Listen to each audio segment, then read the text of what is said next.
Hey Jessica, let's check this one out. So we know right away that x is the major axis on this one. Okay, so let's take a look at the foci. Remember the foci is c squared equal to a squared plus b squared. Sorry, a squared minus b squared. There we go. So let's blast these in. A squared is 100, b squared is 64. So c squared is going to equal 100 minus 64. We can just subtract that out. That's going to be like 9, 10, 6. That's going to give us 36. So c squared equals 36.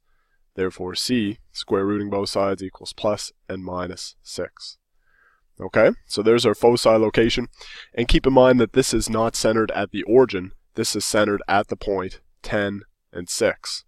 Okay, so what we're going to do is I'll draw it down here, 10 and 6 is our center point. So we're going to add 6 to that, and we're going to subtract 6 from that. So our first one is going to be like 10 minus 6, comma 6, and our second point would be 10 plus 6, comma 6. So 10 minus 6 is at 4 and 6, and over here it's going to be at 16 and 6. So there's the location of the foci. And for you got 106 and 94. So I'm not really sure where those came up with, but give that a shot anyway, and it should help you.